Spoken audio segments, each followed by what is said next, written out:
ครับพวกผมนะฮะตัวทอยนะครับคลิปนี้มาเทสนะฮะตัว Fighter X450 นะครับโดรนเครื่องบินนะสับตัวนี้ครับสามารถที่จะบินแบบโดรนได้บินแบบเครื่องบินได้แล้วก็บินแบบหัวตั้งได้นะฮะทีนวันเลยสับตัวนี้ครับมาคู่กับรีโมทของเขาเป็นตัวนี้นะฮะรีโมทอย่างสวยเลยนะครับเดี๋ยวเรามาลองเทสบินกันนะครับเราเทสบินนะฮะเราบินในโหมดของโดรนนะครับตัวนี้ครับลักษณะนี้บินในโหมดต่ำๆนะครับ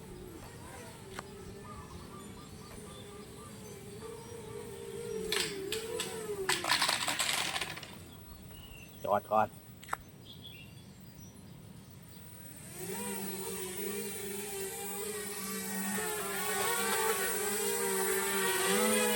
บินโหมดบังคับโหมดโดรนนะฮะสำหรับตัวนี้ครับที่กำลังเทสอยู่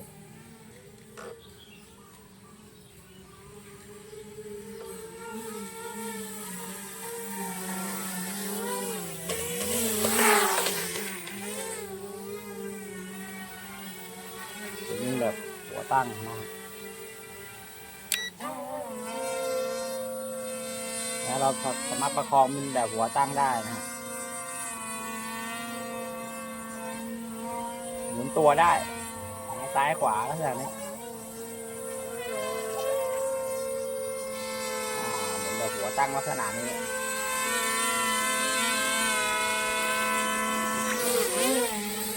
แล้วกลับมาเป็นโหมดของโดรนนะครับโหมดของเครื่องบินนะจะมาเดี๋ยวเทสไม่ได้นะครับเพราะว่ามันต้องใช้พื้นที่ตอนนี้เราเทสหน้าบ้านก็จะใช้โหมดอยู่ประมาณนี้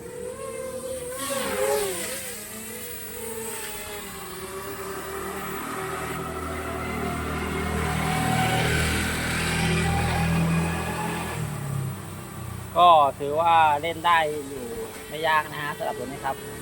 ท่านใดสนใจนะในโหมดของก่อนจะไปบินเครื่องบินนะบินในโหมดของตัวนี้ก่อนก็ได้นะครับ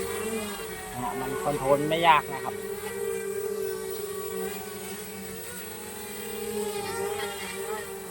หัดเลี้ยงนะฮะหัดเลี้ยงซ้ายเลี้ยงขวาลักษณะนี้เดินหน้าถอยหลังได้นะฮะพยายามอยู่ด้านหลังนะฮะของตัวเครื่องบินตัวนี้นะฮะมันจะได้คอนโทรลแบบไม่หลงทิศทางนะครับ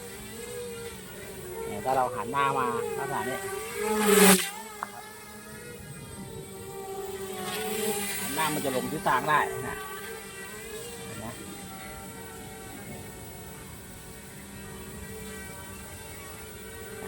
ซ้ายไปขวาขวาไปซ้ายนะฮะ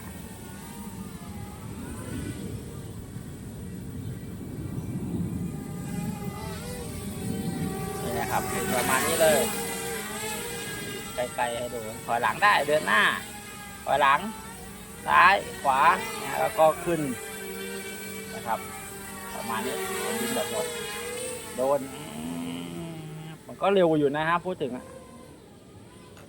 บินกลับมาแบตเตอรี่ที่ให้มาเป็นแบตเตอรี่3เซลล์นะฮะ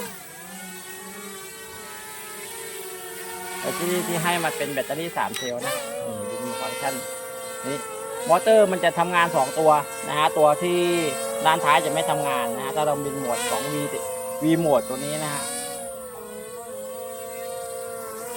เอาหมดแล้วโอเคเดี๋ยวขอจอดก่อนนะฮะ